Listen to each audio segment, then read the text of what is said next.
Again, these are some lessons that I had to learn personally in my own life. You know, when the four brothers bought the business from the neighboring competitor in 1946, things changed. They took a step, trusting God and not knowing the outcome. Almost immediately upon purchasing the business, God rewarded their faith. 1 week after they purchased the business in 1946, all rationing was lifted across the United States, including the rationing of meat.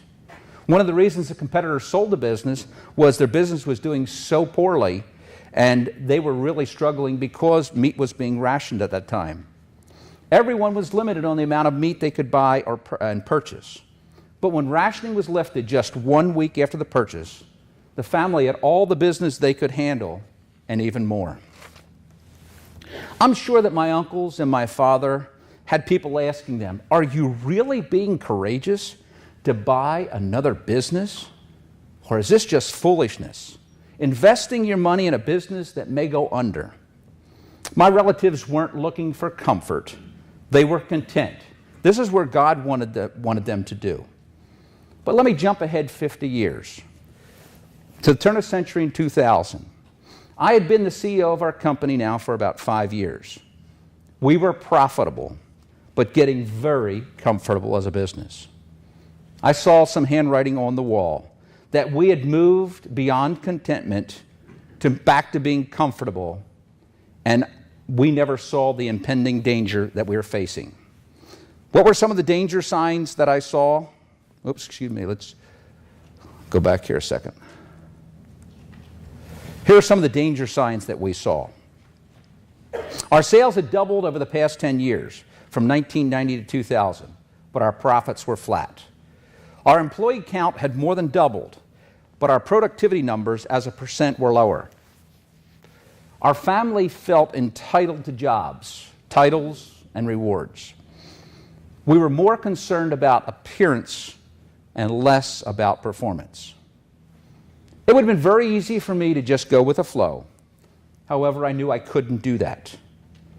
What I was going to ask of our company and our family and our owners and our employees was to get out of their comfort zone and go to an unknown place, a place I call contentment, a very different target and a very different path to travel.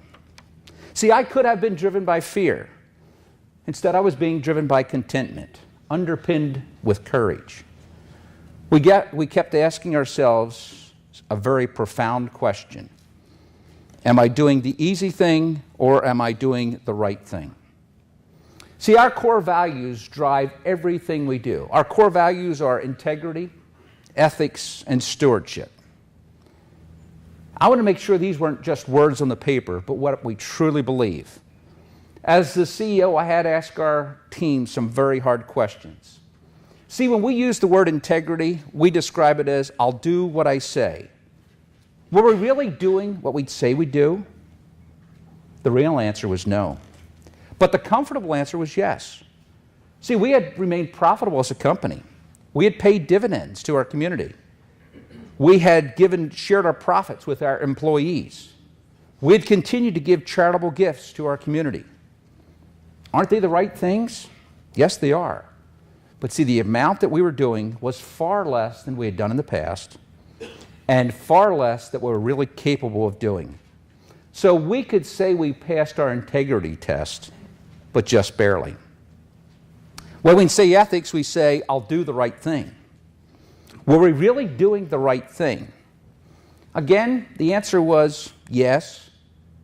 That was a comfortable answer.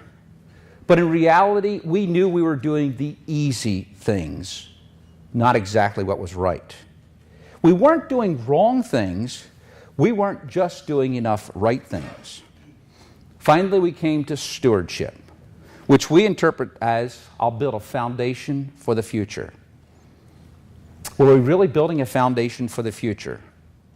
The true, honest answer was no. If we followed the trend lines, it was not giving us a long-range future. Oh, it could have lasted for a while longer, at least as long as I was in my role, but the next generation would have run out of money. And it just wasn't the future that we wanted. So we had to make some major, very unpopular, tough choices. We could satisfy the right choices, but not by doing easy things. Tough choices would mean people's lives would be changed. Reputations would be questioned. Life would be very different. We decided to get off the comfort path and get on the contentment path. We had changed our aim. Before I continue this story, I want to emphasize something about getting to a destination you desire. Today, many people are concerned about what direction they're going. But the one problem is they have no destination. Knowing your destination in life is critical. Like Covey says, begin with the end in mind. However, Andy Stanley has just written a book called The Principle of the Path. Andy's one of my favorite authors, and I use him in a lot of my management classes that I teach. Andy's thesis is this: direction, not intentions, determines destination. You know, just earlier today, you heard Sherry when she introduced me. She came to my first financial class, and her intentions were to do what I talked about. But she never got on the path. And the path she stayed on was taking her exactly where she was going before. It wasn't until she got on a different path that the destination changed.